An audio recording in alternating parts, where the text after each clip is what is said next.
Bismillahirrahmanirrahim. Assalamualaikum warahmatullahi wabarakatuh. Shalom, Swastiastu, Namo Buddhaya, Salam Kebajikan, as well as a heartfelt greeting to all of you.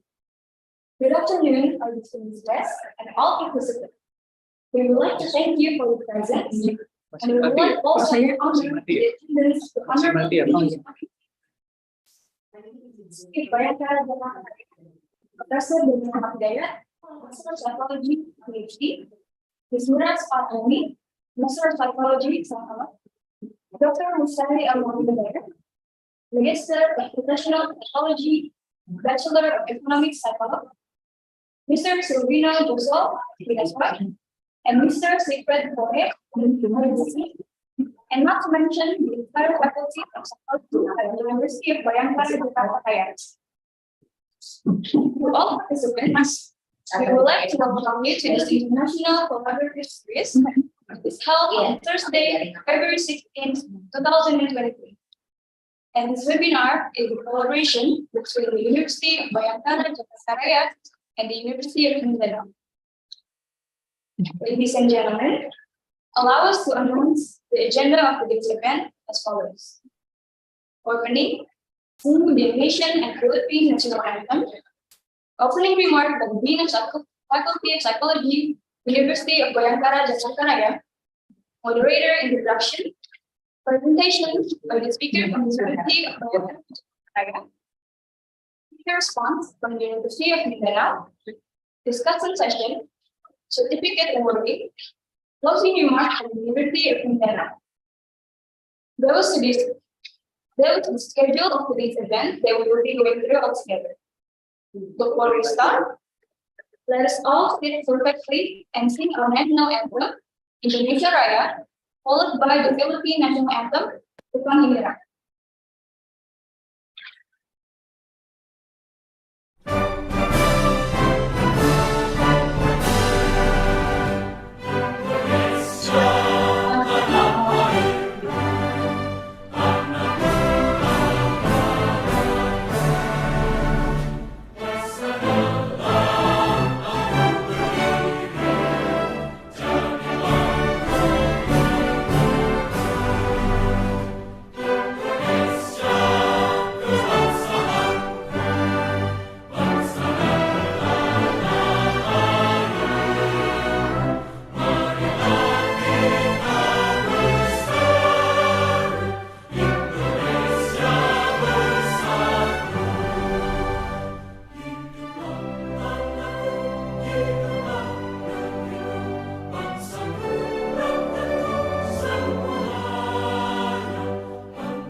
Bayang magiliw, pero sa silanganan, alam ng puso, sa dibdib mo'y buhay.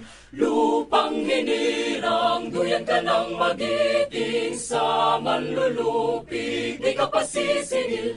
Sa dagat at bundok, sa simuya, sa langit ng bagha, may dilagang tula at awit sa paglayang minamahal. Ang kisap ng matawat mo'y tagumpay na nagniningning, ang bituing at araw niyang kailan pa may di magdidilim. Lupa ng araw ng wala di pagsinta, buhay langit sa piling mo. Ang iligaya ng pag may mga api, ang mamatay ng dahil sa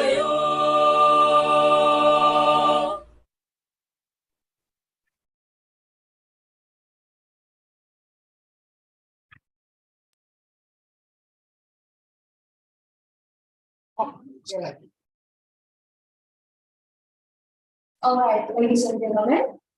Now, the Dean Faculty of Psychology at the University of Bayangkara, Jakarta Raya, Professor Bede Rahmat Hidayat, Master of Psychology, PhD, will start the opening remarks for the day and officially open this International Collaborative Series with the Honorable Prof. Bede Rahmat Hidayat. The time and screen is all yours. Okay, thank you, Naila. Honorable Mr. Sigrid Jorge from University of Mindanao and all participants.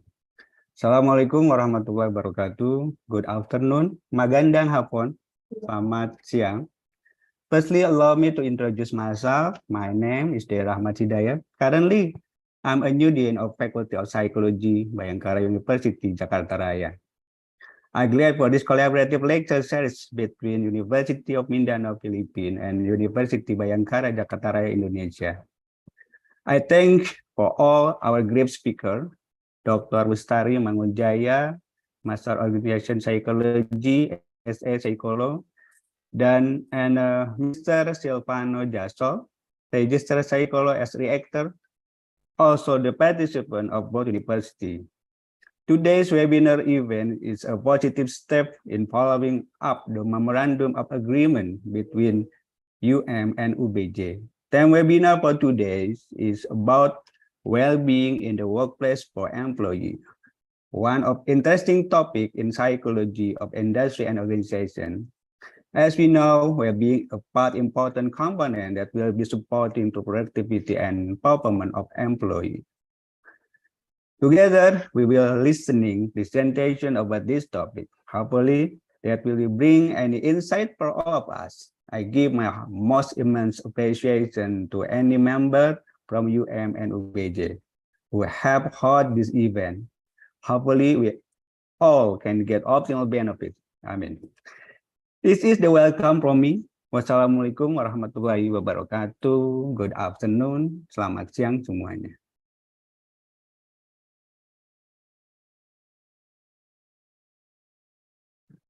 All right, thank you, Professor Bede, for the opening remark. Before we continue the main session of our event, we are going to have a photo session. So, to all participants, please activate your camera. I will give you 1 minute to prepare.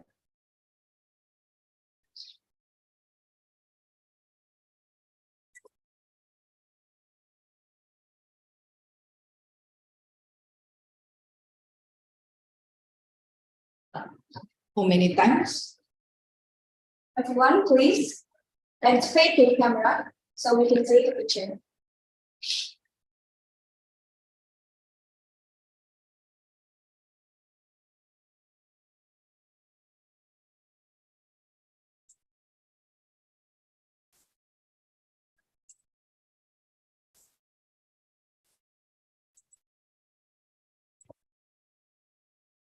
All right.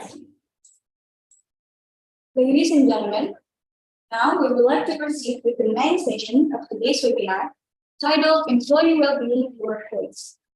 This webinar will be led by Ms. Mira Sekarari, Master of Psychology Psycholog, and Psychology Lecturer at the University of Bayangkara, Jakarta. This is the CV for Ms. Mira. Ms. Mira has a doctorate degree, student of Industrial and Organization Psychology, University of Pajajaran, Magister of Industrial and Organizational Psychology. And Ms. Mira has worked in Industrial and Organizational Psychology Lecturer at University of Bayangkara, Dean Faculty of Psychology of University of Bayangkara, Vice Dean Faculty of Psychology at University of Bayangkara, Jakarta Raya, Senior Consultant at Training at Q1 Consultant, Jangan baca. Associate Psychologist at Dendia Consultant, Associate Psychologist at Tonajaya Consultant, Associate Psychologist at Experience. Just one. Please welcome Ms. Mira Sekarari. The time and screen is on yours. Thank you, Naila. Can I have some feedback? Did my voice can be heard by everyone? Yes. Clearly. Yes, very clear. Okay, thank you. Assalamualaikum warahmatullahi wabarakatuh. Good afternoon, everyone. First time, I would like to say hi to respectable Mr. Sigfred Jorge, registered guidance counselor from University of Mindanao. Respectable panelists from the University of Mindanao, Mr. Silvano Hosol, registered psychologist, the honorable speakers, all lecturers, and dean of Psychology Faculty, Bayangkara Jakarta Raya University, and also all lecturers from University of Mindanao, as well as all participants of this seminar. Ladies and gentlemen, welcome to the International Collaborative Lecture Series Bayangkara Jakarta Raya, collaboration with University of Mindanao. My name, as Master of Ceremony said, is Mira Sekar Arumi, and I will be your moderator of today. I'm very pleased to see you here and welcome all of you to this seminar. Today's seminar is about employee well-being in workplace. And as we all know, well-being is on everybody's mind. Who doesn't want to be well, healthy, happy? And we all know too that we spend most of our life at workplace. So workplace well-being might greatly influence our life well-being as well. So ladies and gentlemen, before we start our seminars today, I would love to introduce you all to our main speaker. Our speaker today is Dr. Wurstari L. Mangunjaya, Master of Organizational Psychology, as a psychologist. Maybe we can see her CV on screen, as well as I will read it aloud. Our speaker has a really magnificent background. She is an academician and IO professional focusing on OD and people development. At present, she is a full-time associate professor at Faculty of Psychology, University of Bayangkara, and part-time at Faculty of Psychology, University of Indonesia, which has conducted many studies on organizational change and development, organizational behavior, leadership, and people development, and also has written more than 100 publications of journal articles, books, book chapter about these topics. So we will not, and we cannot deny her expertise in this field, right? She also a senior consultant at the Proforma Cita Management Consultant. She has been the external examiner at the University Tunku Abdul Rahman for some time. And maybe I will read a bit about her educational background. Dr. Wurstari earned her doctoral degree from Faculty of Psychology, University of Indonesia, majoring in organizational psychology and organizational psychological change. After earning her master's degree in organizational psychology from University of Queensland, Australia, she received psychology accreditation, psychologist accreditation from Faculty of Psychology, University of Indonesia after she get her bachelor degree, and she also has additional management title at the Faculty of Business and Economy, University of Indonesia. And moreover, she earned her postgraduate diploma in strategic human resource management and development and organizational development from the University of Ateneo de Manila. She also has earned many certifications, both national and international, and as senior consultant, she has contributing to facilitating merging, assessing, training for many national and global companies, as well as participates in many communities, both personal HR and OD communities, such as Asia OD Network, Indonesian Association for Psychology, JNICA, Lion, KCI, IOC, and many others. Before the presentation begins, let me inform you how these seminars will be going on. First, Dr. Wustari will present her material, and then Mr. Silvano Hoso, as a panelist from the University of Mindanao, will respond to our speaker presentation. After that, we will then begin the question and answer session. Participants who have questions during the speaker and the panelist presentation session are allowed to write question in the chat column to be responded and answered in the Q&A session. Participants also encouraged to ask question directly in those section actively. Now, without any further ado, let us welcome our speaker, Dr. Wustari Almangunjaya, Master of Organizational Psychology, as a psychologist, to deliver her presentation. Dr. Wustari, the time and screen are yours. Thank you very much. I called her.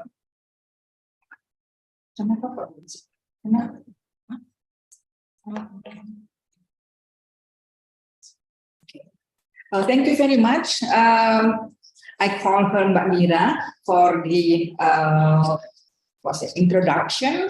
I'm very glad and excited to share my presentation in this opportunity. And good afternoon, magandang hapon. For Mr. Silvina Josol and Mr. Sigfred George, for this opportunity. Also, our Dean, Professor Dr. Dede Rahmat, thank you for this opportunity. In this session, I would like to share a mix between some kind of the concept as well as based on the practice and the research.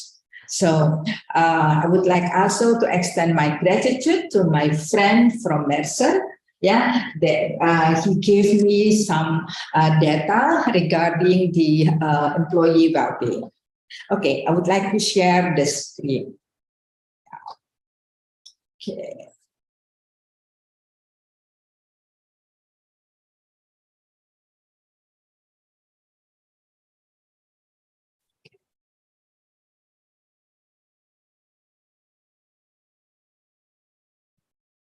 Okay, these are the topics. Okay. First, I'm going to talk about why we have to talk about employee well-being. Mbak Mira was mentioned, and our dean also mentioned that this kind of topic is now, we call it sexy. Why sexy? Even the WHO define and has some what you call it, attention, for the well-being of the people. As they said that the wellness as a state of complete physical, mental, and social well-being. So it's not only merely the absence of disease or infirmity. So the mental health as a state of well-being, and according to the research by Mercer, it is very sad that the employee well-being right now is the #2 initiative executive that would deliver the biggest ROI, return on investment in the next 2 years. But if you can say that the employee well-being is the #2, the one that contribute there, but on the other hand, it's so sad. It's only #7 on the list of the priorities for the HR leader. So that's we have to think about it. Why? So like I said, employee well-being is very, very much crucial to all the effective management practice. That covers all the entire organization. Why so? Okay. Now, the research from Mercer also mentioned that after the pandemic, it stated that 2 days per week productivity was lost due to working parents, and stress. There are some loneliness, as well as 1 in 3 companies has kind of burned out. Why burned out? Because there are no work-life balance. There are too much workload, and the employee feel that they don't even have time for herself or himself to do anything, for them. Just doing the work for the company. And 24% of the workers are not confident they can afford their family's health care, especially for single mothers. Means that there is also a financial well-being rising. And also it shows that 40% of US adults experience mental health issues.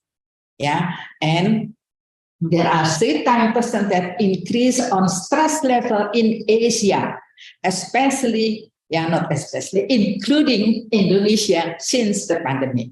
So we can see in here with all this data why well-being is very, very. So well-being become the priority. Why so? Because based on the analysis, employees are more committed to their organization. When they believe that the senior leadership is committed to employee health and wellness, when they believe that their organization takes a genuine interest in their well-being, not just faking good, they have the tools and resources they need to manage the stress. Their immediate manager treats them with respect and dignity. They feel a sense of belonging within their team. So during, if we read in this data, so we can see in here that the management, our leader also has found very important role for the well-being of the employee.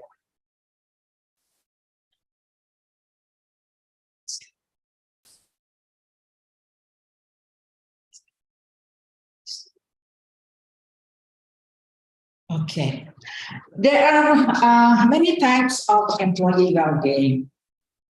One said that employee well-being includes both of the corporate and cerebral well-being condition. What's that mean? The corporeal well-being includes the physical aspect, such as access to lighting, access to the place that they can work, the ventilation, temperature control, and many things that affect our body directly. The mental well-being, offering appropriate breakout zone for relaxation, having an occasional meet up with your colleagues, and also like feeling that you've been acknowledged, by your superior.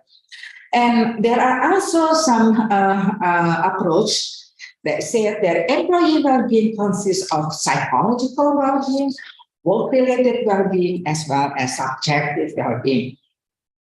What is it, psychological well-being? I'm not going to talk a lot about this because I think we know that. This is from RIF, that consists of 6 dimensions from self-acceptance, autonomy, purpose in life, positive relation with others, environment mastery, and personal growth. And when we talk about work-related well-being, there is affective well-being. What is it, affective well-being? People will satisfy their job. So it means they also have commitment with the organization. Yeah. So there is no emotional exhaustion or emotional fatigue because they are so happy. Yeah. Not only effective, professional well-being. What is it? Yeah. People can give their aspiration and competence at work. They can work autonomy. Yeah. They can work with the passion in there. Yeah.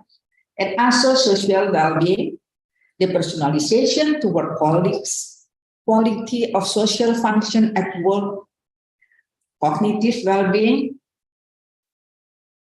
the capacity to take new information at work, ability to concentrate at work, and also talking about the physical means that there will be no psychosomatic well-being in here. Yeah, there is no complaint about the health. Yeah, a headache. Yeah, stomachache or something like that. Yeah. Okay. Oops. Okay. Subjective well-being. Subjective well-being is a willing and thinking state adapts to hedonic view of well-being. Yeah, means that it's only about the perception, the individual own sense of his or her well-being.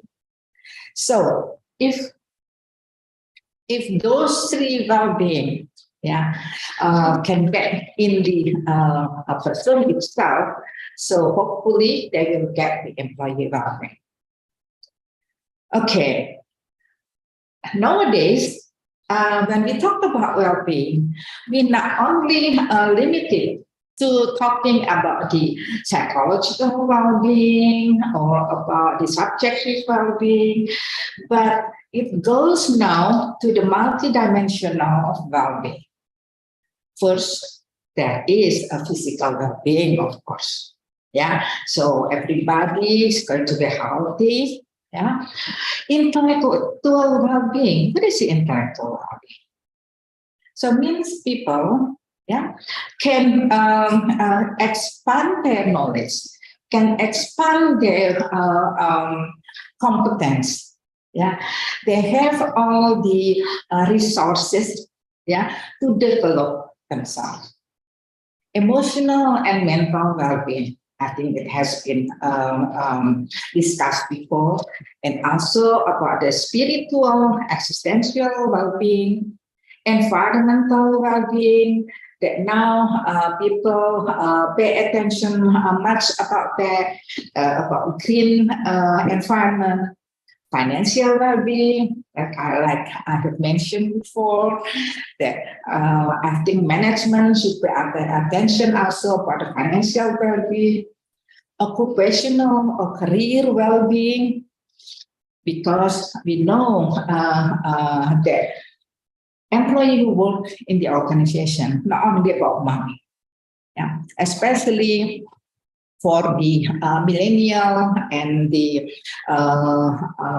generation Z right now, that when after sometimes, not sometimes, I think even the first interview that I was doing, that I asked, what is your expectation in the next 5 years when you are working in this organization?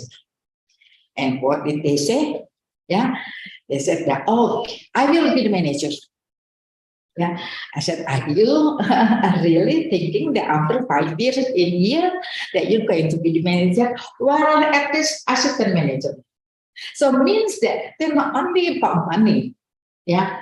Yeah, they're pushing their career. If they know that, okay, the career in here is really be low. So don't be surprised.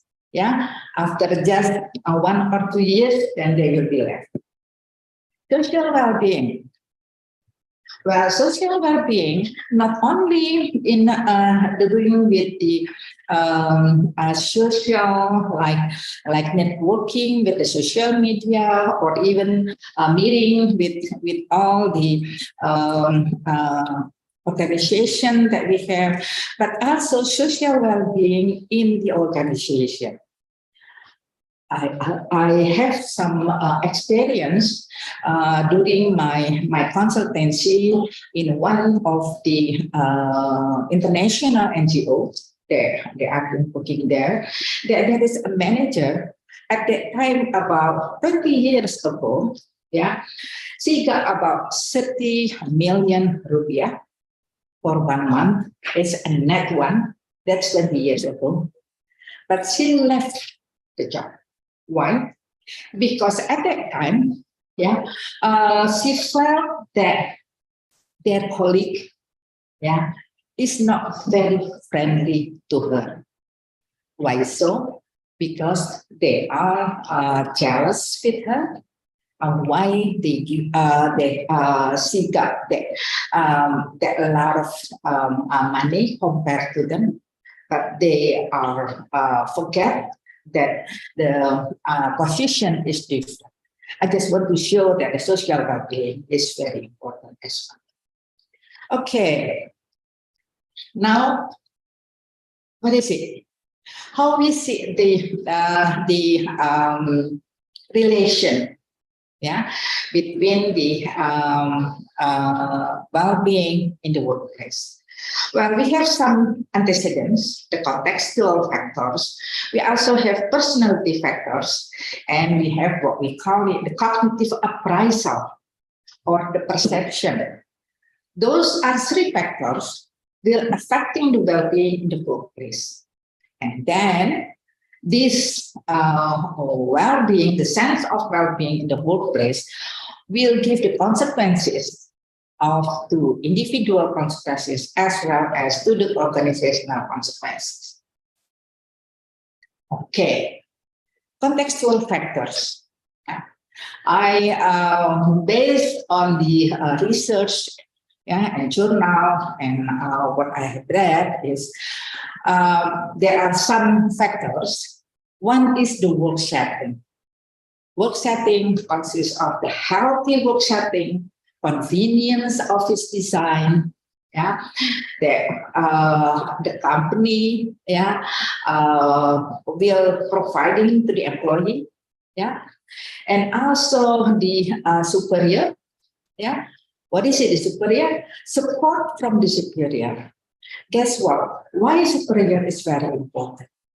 The research show that more than 70% of the employee, when they resign from the job, when they're doing the exit interview, they were mentioning that due to what? Due to the salary? Due to the policies? Due to climate? No. Due to the superior. So we can see in here that the role of superior is very important. How the superior support, how they will give the constructive feedback, how they can make a good relationship with their subordinate. This is very important. As well as the policies, the monitoring policies.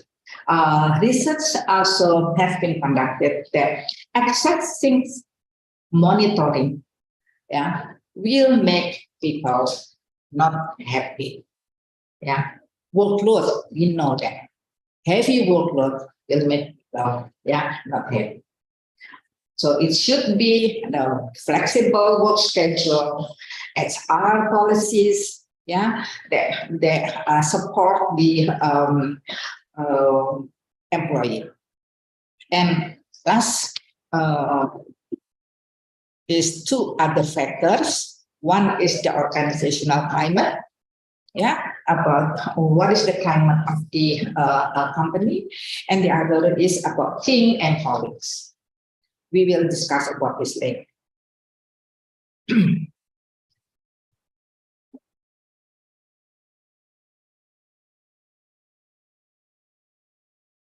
Okay, and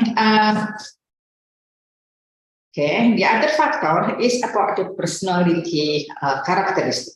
Yeah, that's one is from the external and the other one is from the individual itself.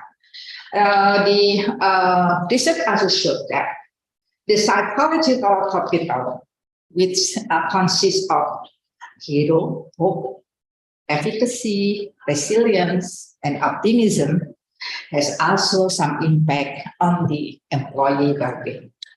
So people who get high psychological capital, hopefully will also have a high employee well-being. Resilience and growth mindset is also have some effect with the employee well-being. Stress tolerance. People who have high stress tolerance, can also feel that they are okay, even under stress. A sense of gratitude, positive emotion, positive thinking, psychological empowerment, that they have the meaning of what they're doing. They feel that their competence in doing their job. They can make their own decision, and they can also have some impact in the environment. Those kind of that are also effective of the employee well-being. Okay. And the last factor is about the cognitive appraisal of objective life events, or we call it the perception of the individual. I put in here is about the stress, because stress itself is about the perception of the individual. Stress, can happen because due to the occupational stress or as well as individual stress. So, if we know that there is the antecedents, but if we can master the employee well-being, so because if we have the employee well-being, this is also will be expanding the potential scope of action of individual. So individual can flourish themselves. They will be more proactive and less prone to the stress symptoms. They can also become more motivated in employee, which is goes to the productivity workforce, employees' engagement, job satisfaction, increasing employee mental health, and lastly is increasing organization performance. So this is also some of the research that has been done for measure. We can see in here. Also, they are more likely to feel more connected. They say their company take their mental health seriously. They say their company helps them afford medical care. Okay, we come to the about how we going to do about increasing our well-being. For the individual itself, if we can, we try to base on the multidimensional well-being, we can say that physical, intellectual, emotional, spiritual, environmental, and social. We can do it here, physical, okay, intellectual, we can pick up new hobbies, doing some research, emotional, we try to control our stress, the spiritual itself, we try to do some religious practice, meditate, so on. I don't want to pay so much attention for the individual, because I think we try to more focus on the employee and in the organization. So this one also about, you can see from here,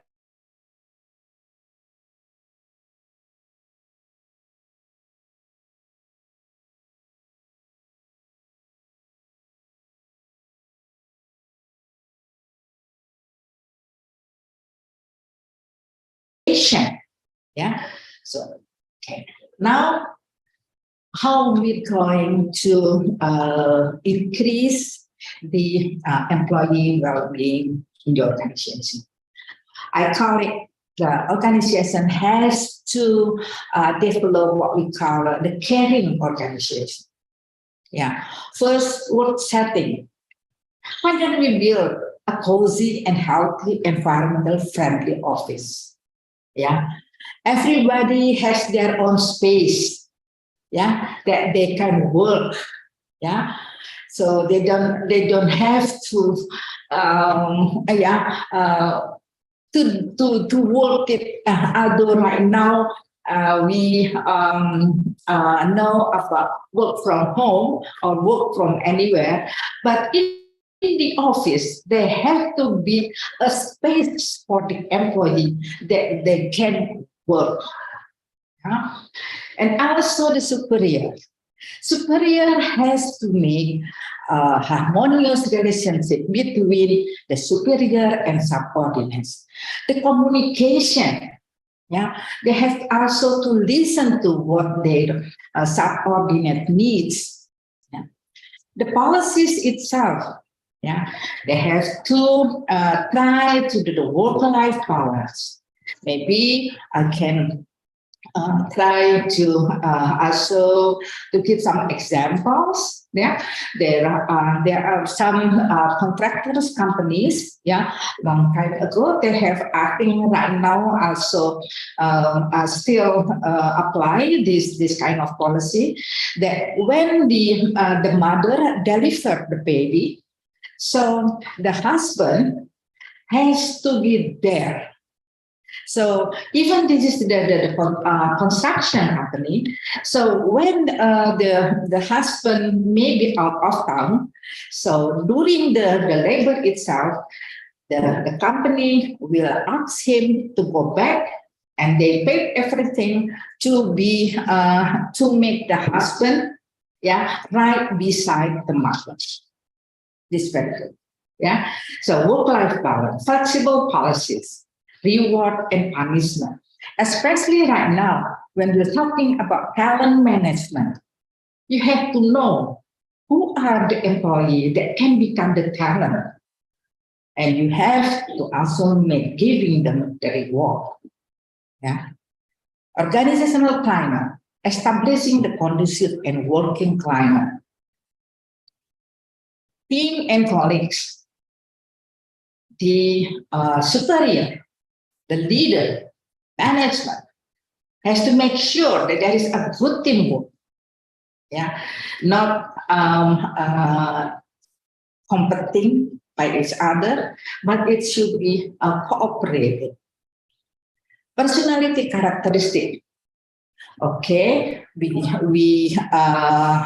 have discussed it before. The psychological empowerment, psychological capital has also some correlation with the employee well-being. So by giving them training, workshop, coaching, and mentoring, hopefully this kind of characteristic will be enhanced. Yeah, stress management, giving them some counseling.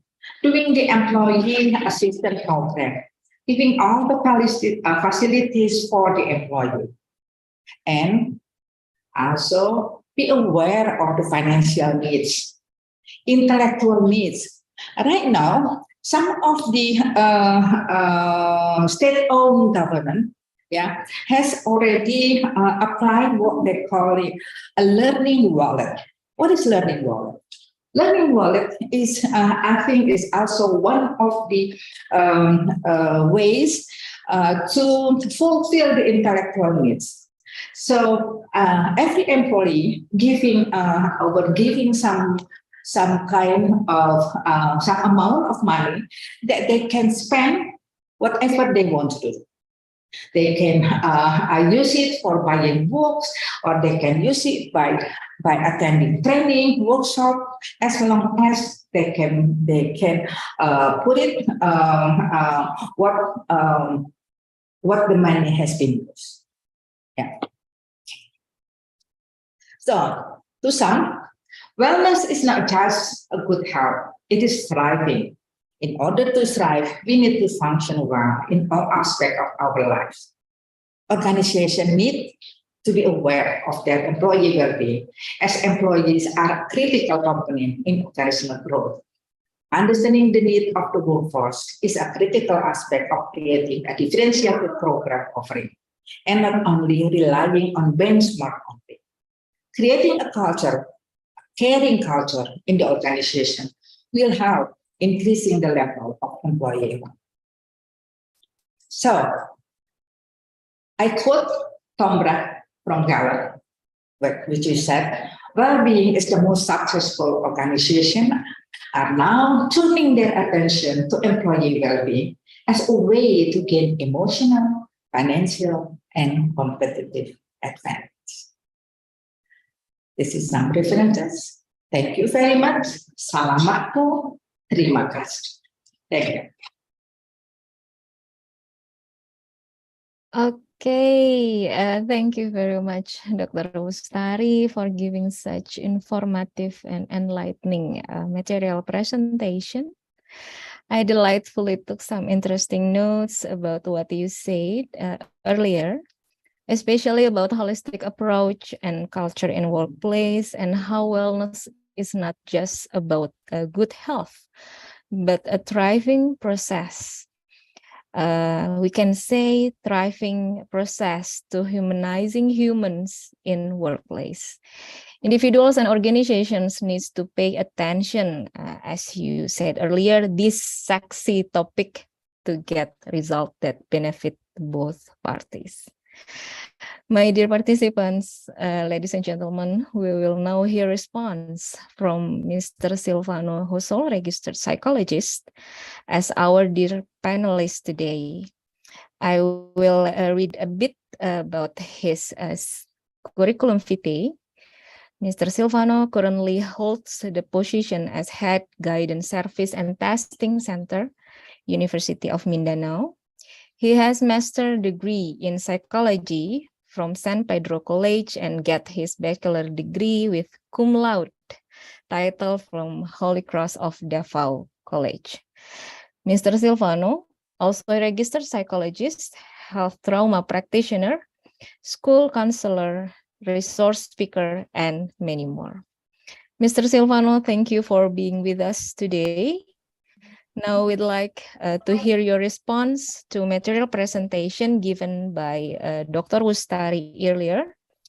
Are you already prepared? Hello? Yes. Hello, can you hear me?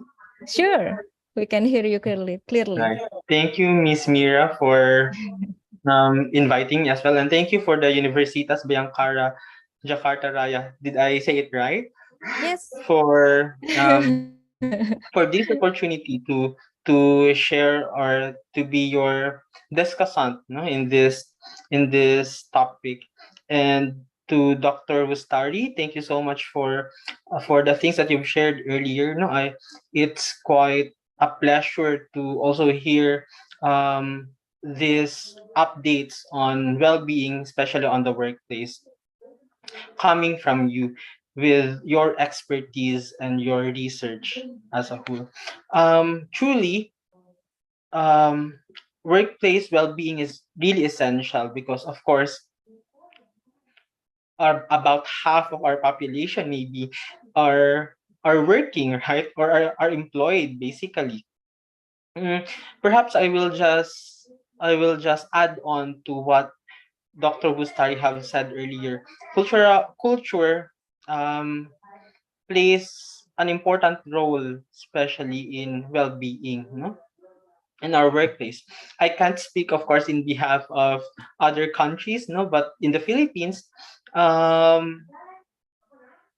culturally speaking, we value interpersonal relationship, no? So that's why, despite the amount of money that someone will gain from their position or from their work or from their job, if they feel that they're not welcome, or if they feel that they don't have close interpersonal relationship with their peers or with their colleagues, then it will still result to resignation, right? Or perhaps it will still result to uh, burnout. So it is also essential to consider our own culture, no? Both the employers and the employee will consider their culture in their employment. At the same time, the workplace should also consider the current stage of the employee, meaning the current stage of life of the employee. Now, that's why if they get married, no, or they have their own children, somehow their performance will change, or somehow their priority will change. So is it because they don't function enough anymore, or is it because they're they've decreased their productivity? Not necessarily, but they're still adjusting, no? Life is an adjustment in itself. So perhaps they are just adjusting with whatever life have thrown to them, no? So that's why, as Dr. Bustari have pointed out, it is really essential to talk it out with your employees, no? The supervisors, the employers, and the supervisors, the managers per se, have this responsibility to really look into the well-being and welfare of their employees, their colleagues, to be updated with with what's happening in their lives as well. No, that's why monitoring and feedbacking is essential.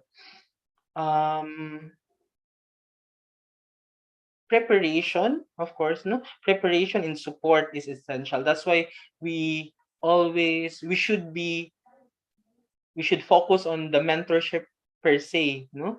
We have to be a good mentor, as well as seniors in the field. We have to be a good mentor for our new employees, right? And for new employees, they are looking forward to be mentored by someone as well, no? That's why role modeling is also essential in the workplace. Preparation is important because um we become, well, we've studied in college and in all other uh means of studying, but when you get to have a job, sometimes we become tabula rasa, meaning everything is back to zero. No, sometimes everything is back to zero. We don't expect that they've studied this, they know everything already. So it is essential that when someone is employed, they become we orient them so that they will be prepared, and we shadow them first so that they will be more prepared, and we will entertain as well their questions. No? Um, I think it is also essential that I share how University of Mindanao ensured somehow, no, the well-being of their employees, especially during the pandemic period. No, for one, they've, as much as possible, they did not lay off any employee. No, that's why earlier Dr. Wustari presented that financial worry, no, especially during the pandemic, was an essential, was an somehow the dilemma, rather, no, the dilemma of employees. So to secure our employees from that dilemma, they made sure that no layoff will happen in the university. And the university also provided mental health services, no, such as mental health first aid, especially for those who got positive with COVID-19. Meaning, we provide support group, no, we call them out through. We provide virtual mental health first aid for them, no. And lastly, counseling. We also provide counseling for them. Now, one more thing is that sometimes it is also important not to hyper reflect in our task or in our job. No, not just in our workplace, but in our day-to-day life. No, Viktor Frankl in his book, no, once said that happiness is like a butterfly. When you kept on searching for it, it will fly away. But when you keep still, it will just it will come to you instead. No, so well-being is like happiness in itself, right? So the more that we uh, hyper consciously seek for it, we become frustrated to the point that we don't appreciate what's there, right? So I also encourage you not to hyper reflect, no, but to de-reflect and focus on what's essential, what's important, and focus on what's giving you meaning, with what you're doing at the moment. And last one, well-being at work is like communication. It is a two-way process. The company has its role to ensure that well-being is kept in the workplace, and as much as possible, the employees as well do have their personal and individual responsibility to make sure that well-being is in their workplace and in them. I think that's it. Thank you so much for giving me time.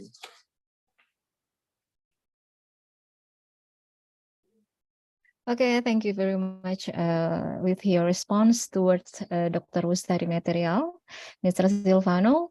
I also delightfully take notes of some interesting things about what you have said earlier, how Philippines worker change after getting married, after having children.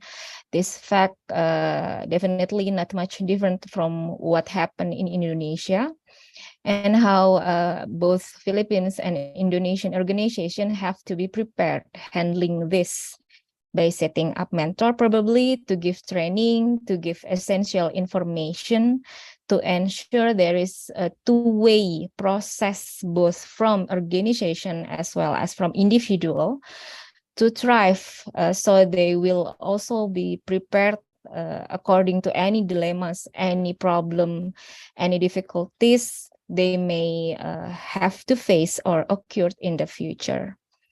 Now, my dear participants, ladies and gentlemen, we enter the question and answer sessions. At this moment, we already took some question. Maybe I will look forward into the chat column. And no, we have no currently question at the chat column, so I give our participant 3 opportunities to ask directly question to our speakers as well as our panelists.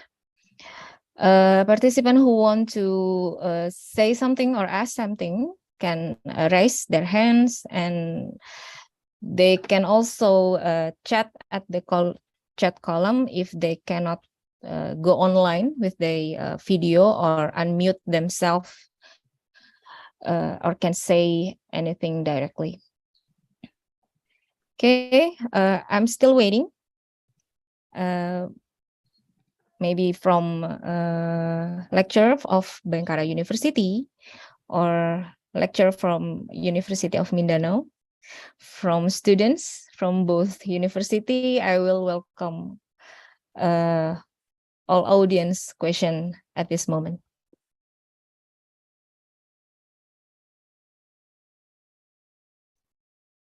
May I give Yes, who is speaking? Yes, Can you? I think that our audience not only consists of the students from the University of Bhayankhara, Universitas Bhayankhara, as well as Mindanao, but I think there are also some of the who are employees from others. Yeah, so Yes. yeah, so it's really welcome. Yeah, the questions not only in relating with the subjects of in the lecture or something, but also in terms of application in the working situation. Yes, in fact, we have general audience as well, professional from organization. Yeah. You also may to ask question to our speaker and panelists regarding our theme, or maybe a bit outside of our theme of today as well, because I already give information about their expertise. Maybe they can give you suggestions or guidance about problem in your company or in your organization as well. So, my dear participants, maybe anyone want to ask questions? I'm still waiting for the Okay. response. While waiting from the participants, maybe I will also try to give some comments, yeah, to our colleagues, Dr.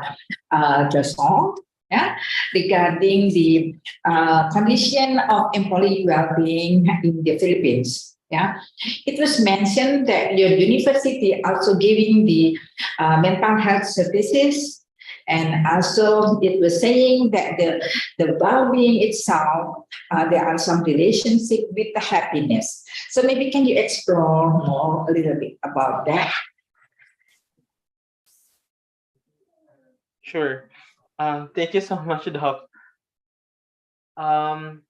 First is, in terms of providing mental health services for employees, I think it is, I mean, mental health is essential, not just for the students, no, not just for the students, but also for employees, for teachers, and for non-teaching staff in the university. So that's why we've come to the point that we should make it as well our priority, no, to extend our services, both counseling and all other enrichment services for our employees. So having said that, we allow our employees to walk in, meaning to personally present themselves to the guidance office or visit the guidance office, and perhaps talk about their concerns, no, not just employment concerns, rather personal concerns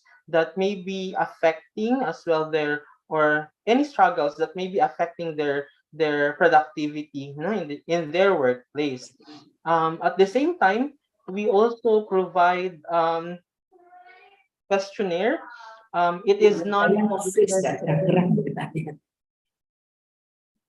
okay. We also provide screening tests or checklist, no, checklist or stress. We call it anxiety checklist and burnout checklist, to check the the level of concerns of our employees. Although it's not mandatory, but it allows us at least to have a glimpse of who might be needing of proactive intervention or proactive counseling. So those who manifested an elevated score in any of our tests, we will ask them to visit our consultant. No, one of our consultant provides psychotherapy and counseling for our employees. Aside from that, we also provide them workshops or seminars that talks about mental health.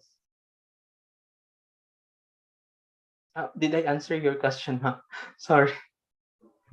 Yes, you have answered my question. Thank you very much indeed. Yeah. Maybe Mr. Silvano have a question for Dr. Ustari as well. Yep. Maybe there's something, some topic that you need to clarify, or you need to dig up better to ensure maybe your students' apprehension, or your truly maybe your need to understand something about well-being in our country, maybe. Yes. Thank you so much for pointing that out. As I have said earlier, I think that well-being is somehow culture, rather. Culture plays a role in well-being. Dr. Wistari, can you provide us at least a glimpse of perhaps what differentiates Indonesia as a workplace, and in terms of how you maintain your well-being there as well. And perhaps you can also provide as well a glimpse of how do companies ensure that well-being is secured in Indonesia.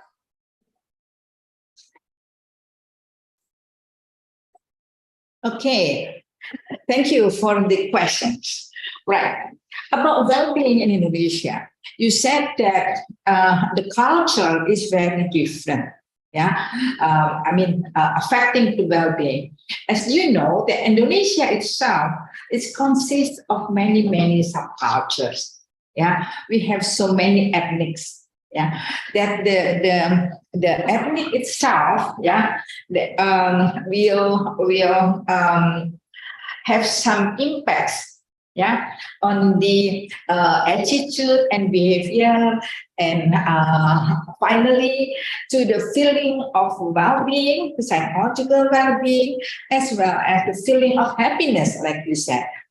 For example, Japanese people, yeah, that they use, I think up till now, they are very fond of their the kingdom, yeah, the king, and the people who work there, yeah, they only get so little of money, yeah, compared to others, but they are so peaceful, happy, dedicated, yeah, very loyal. And we can say that they have the whole well-being in there. But compared to people who works in maybe say in Jakarta, that they've earned so much money more than them, yeah. But they still feel that they're unhappy. They feel that they're not well-being enough, yeah. So those are of things that what I said is about the personality characteristic as well, yeah, that also got some influence, yeah, to the feeling of well-being itself, yeah. And also like now, if we try to talk about in the organization, yeah, there are that not only providing so much money for the wages and salary, but they give them a very much cohesive climate. They feel like a member of the family. They listen to others. They are embracing. They work together. They really feel like the one big family. So no matter about the salary that may be not so high compared to others, but they're still happy. Yeah. So sometimes maybe like I also, maybe you know that I also have my own management consultant. I treat myself as a member of the family. We even sometimes goes to, we went to Malaysia, Singapore together. I paid them all the tickets, yeah, the hotel accommodation, and even lump sum, yeah. And sometimes we went to the nice restaurant in the hotel, yeah. We ate together, like in a 5-star hotel, but because they maybe not even want to spend that. So even the salary is not high, but I treat them as a member of the family. Something like that. Okay, I think there's a question for Mr. Silvino. Oh yes, Mbak Mira, maybe it can also tell to the audience that they can also using Indonesian. Yeah, maybe so we can also try to what is it, translate. Yeah. Yes, but Dr. Bustari, we already have a question in chat column. Yeah. This is from Evi from our faculty of Bhayangkara University. The question, I think she asked for Mr. Silvano, but I think this question is also can be answered by Dr. Wustari as well, about how to develop the performance for workers who are married or have children or having old age with technology. Because we also know technology can increase but also can decrease our well-being if we cannot handling those technology well. And what we know, how maybe she asked, how can we know if that person certainly doesn't have more time to learn about technology? So Evie maybe ask about how we can increase well-being from people who have difficulties with technologies, and how we can increase their well-being by technologies not having the technologies decreasing their well-being. Maybe we can start from Mr. Silvano. Mr. Can you give your opinion regarding these questions? All right. So, with our experience in the university, first we make sure that during especially during the shift, the shift to online platform, we made sure that all of our employees are provided with training within their work period. For example, if their duty period is 8 to 5, we made sure that the training is between 8 a.m. to 5 p.m. So we don't exceed, or we don't ask for their weekends to do the training, right? So we made sure that it is within their office period. So that's first. We made sure that they are provided with training. But of course, training is not enough, because sometimes it is just a one-shot training. You can't be an expert, especially for those who are not well versed with technology. 4 hours of training is not really enough. So that's why the younger faculty will also assist the more seasoned faculty, especially with handling technology. So that's why support system is really essential, because while the seasoned faculty provide wisdom to our younger faculties in terms of their in terms of their learning management, in terms of their classroom management, reciprocally, the younger faculty, or the younger employees for that matter, provide assistance for the seasoned faculty and employees in terms of handling or the know-hows of the current technologies, or current current technologies or platforms. So that's one. Second, our students as well are very hospitable, for that matter, because they also assist during the Zoom meetings or the Google Classroom platforms. They also assist their instructors or professors as to how to do the technology that they are using. So I think those are the mechanisms of the university that that ensured the performance and the productivity of our employees, despite the change of the platform. Okay, thank you for your opinion, Mr. Silvano. Maybe Dr. Wustari, can you edit something or some statement about these questions? Okay. Thank you for the question, Mbak Evie. Well, I think this question also applies to me. Yeah, you know that the speed of the technology development is very, very fast now. Yeah, we have to follow it. And honestly, sometimes I have some difficulties, and I am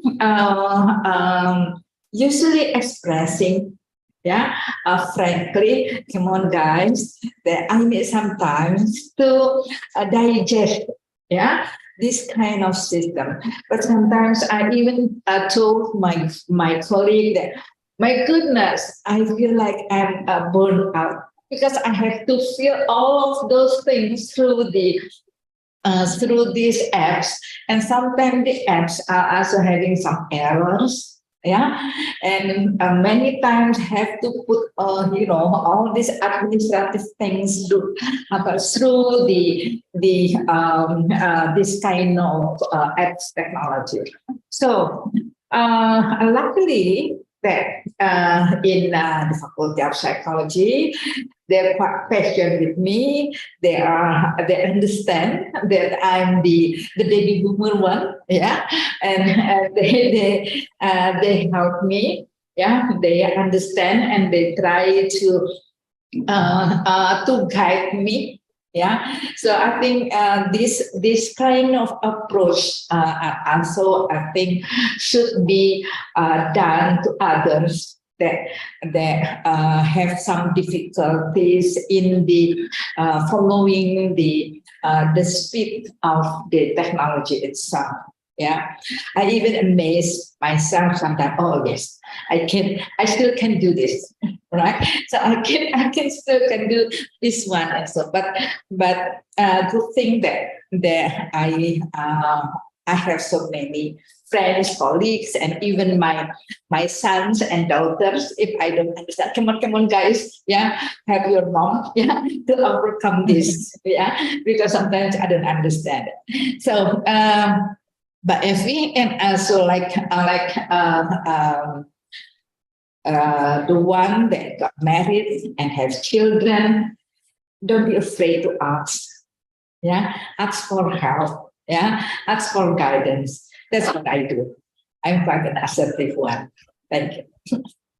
Thank you, Dr. Wustari. Maybe I will add some remarks about, I will conclude about what you both say about this topic is technology difficulties can always be solved by patience and togetherness, because we always can solve any problem with help from other people, especially the younger one. Dr. Wustari by her son or daughter, maybe I get help from my students, as well as Mr. Silvano maybe also get help from his college. Okay, our participants, maybe there's any question. I still have, I can manage one more questions maybe from you all. Considering we only get one question so far.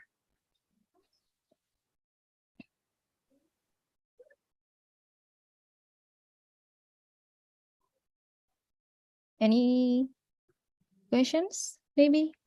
That's one. Naja. Okay, thank you, Naja. I will read aloud this question. Hi, I'm Naja, talent management specialist from Dekoruma. Whoa, a furniture and interior and property company. Hi, Naja. I use your goods in my house. Thank you for both speakers, Mr. Silvano and Dr. Wustari has presented highly interesting topic today.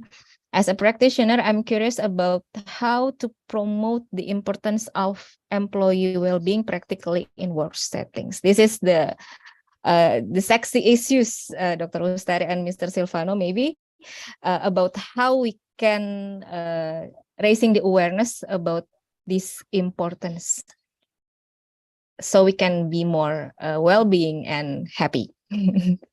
Well, may I? Yeah, sure. Okay. First, I think because like what I mentioned before, that the role of the management and the role of the leader and superior is very, very important in developing the employee well-being and developing the subordinate well-being. That is why, first of all, the management, the top management has to conduct the socialization and conduct the workshop for their management, the middle management, yeah, and so that now is the time, even it's late, yeah, now is the time that we have to pay more attention to the well-being of the employee. That's one thing. And the other one is all the employees are also should be aware that they have the right to be well-being. They have the right to be happy in their workplace, especially if we spend so much time, yeah, in our office, yeah, rather than we spend in our home. Thank you. Okay, very enlightening statement from Dr. Wustari. Maybe Mr. Silvano, can you add some additional information regarding these questions? Yes, thank you so much. Of course, work atmosphere or work atmosphere is actually a bottom up and a top down process. You know, meaning bottom up meaning we have to understand, the voice of our employees by really listening to them in various means. Example, FGD, focus group discussion. We can also ask for their feedback, through employee satisfactory survey and so on. Top down process is that we have to. That's very true. The management has a very important role because everything will be dependent to them, right? So whatever atmosphere they are manifesting will always be followed by the employees. If the employees perceive that the management does not really care about their well-being, then whatever policy we put in place, it will not work because the management itself made them feel that well-being is not important. But in contrast, even if without the hard copy policy that well-being is essential, but the management made them feel that it is essential, they don't overwork, right? They provide at least 15 minutes break for morning and afternoon. They make sure that OTs is not, or overtime is not always asked from their employees, because overtime or working beyond the 8 to 5 period is not really productivity, right? It will just take away so much of the personal time of our employees. No, we should only allow a period of overtime. No, we should only allow. It should not be the culture that we promote. Okay, that's the main core. So yes, so it will always be from the management. That's why we make sure that the management is well equipped first into really providing a well balanced atmosphere and a well-being atmosphere, for their workplace. And to make it more legal, of course, we should be putting it in our employees manual, in our operational manuals, and so on. Okay, thank you, Mr. Silvano, with your interesting statement. Maybe Dr. Wustari, there is any response from you regarding Mr. Silvano response, because when he state his remark, you replying in some statement also. Okay. Well, I really agree with what has been said by Dr. Silvano, that regarding that the management is very important, but then they can do a lot of things like conducting the surveys of the satisfaction, conducting the focus group discussion, listening to others, and try to make the office climate, enjoy to everybody. There are no more clicking. There also that we have to pay respect, equally, inclusive. We pay respect to diversity, because we understood that when we said about psychology, we always said in the basic principle of psychology, individual differences. So we have to value the differences of the individual, in order to make everybody well-being. Thank you. Thank you. It's a really great highlighting from Dr. Wustari. Maybe from participant, there is any additional question maybe before I close this discussion session or question and answer session. We see on chat column, no further question from any participants. So then, because I said earlier, 2 questions is sufficient due to the time constraints. So I will give thank you for all questions from participants. Thank you for Mrs. Najah and Miss Effie for your questions. Thank you to both speaker and panelists for our hot topic discussion today.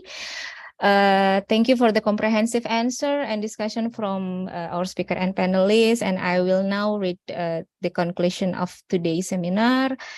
First, work well-being need to be approached holistically and culturally by both sides, organizational and employee, to ensure well-being and mental health.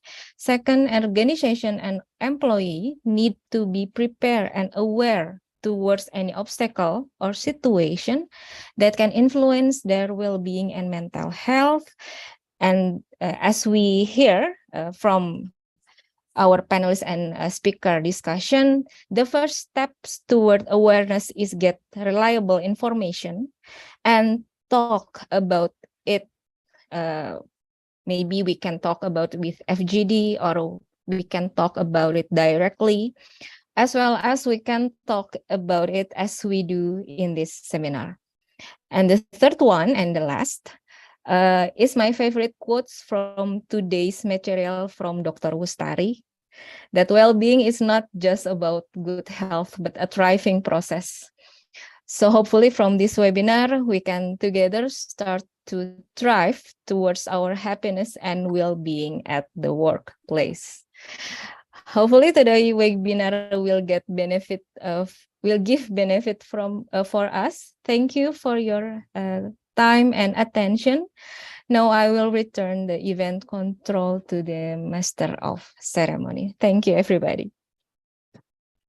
All right, thank you very much, Ms. Nara. Thank you to the speakers, Dr. Wustari and Mr. Silvino, and the moderator, Ms. Mila, for all the information and knowledge that have been given to us. I hope the things that we learned today will be useful for our day-to-day work lives. And to show our gratitude, we would like to give the speakers a certificate. So please come next time.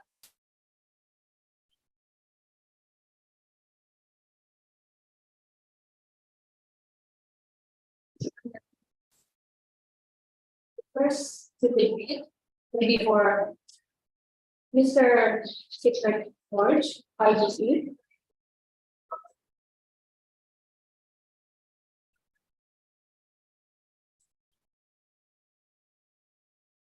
The next certificate will be for Mr. Stefan Yoto, RPSR.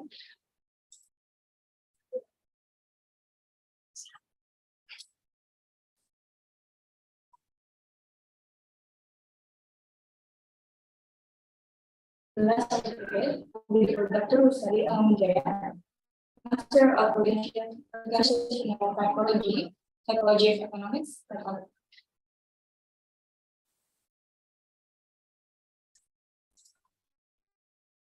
Alright.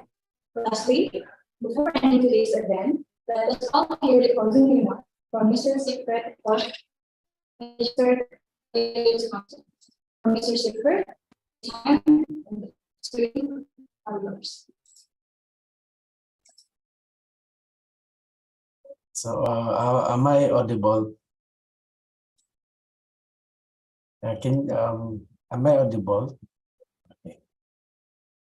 So, in behalf of, in order to properly wrap off the session, and in behalf of the University of Mindanao, we would like to express our most sincere and thoughtful, most sincere gratitude for your thoughtful participation and unshakable support, especially to our speakers, moderators, and organizers for helping this event a success.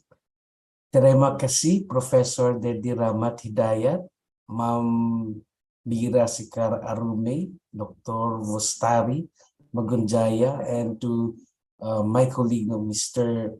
Silvino P. Hoson. So let me just give you my quick takeaways about the topic this afternoon. So employees' well-being is a key factor in determining an organization's long-term effectiveness.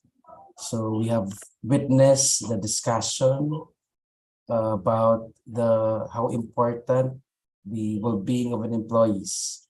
So enterprises and organizations are increasingly recognizing the need to take the well-being of their workers seriously.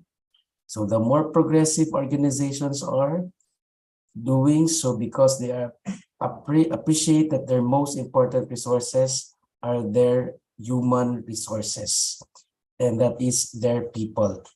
So other organizations are beginning to address well-being issues because it is becoming increasingly clear that many workplace problems draw from a lack of commitment to the needs of their workers.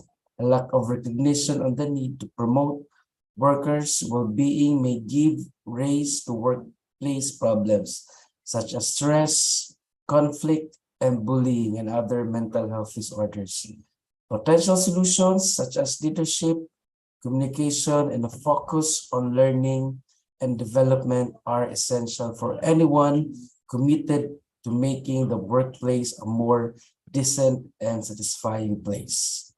So the webinar provides us with a wealth of information, ideas, and aspirations to consider. It will probably take some time before we can sort them out and develop our own opinions on how we can better our well-being as employees and how we can use that to our advantage. Selalu ingat itu terus berkembang terus. Thank you very much. Padayon ug maayong adlaw sa atong tanan. All right, thank you very much, Mr. Chico, for the closing remark. Ladies and gentlemen, we have reached the end of the webinar that has been held as a collaboration between the University of Jakarta and the University of Mindanao. But before you all leave, I would like to remind you once again to fill out the complete list that has been added in the chat column. And don't forget to fill out the name. On behalf of the webinar committee, we would like to thank everyone that has joined us from the start to finish. And we would like also to show our appreciation for all the speakers and other esteemed guests that has given us their time to join this event. I would like to apologize if during this webinar there might have been some mistake. Thank you, and have a good rest of your day. Thank you. Thank you, everybody. And thank you for me. Bye. Thank you, everyone. Bye-bye. Thank you. Bye-bye. Thank you very much. Okay, thank you Bye-bye. for all participants, moderator, and announcer. Ini, Sorry, baru.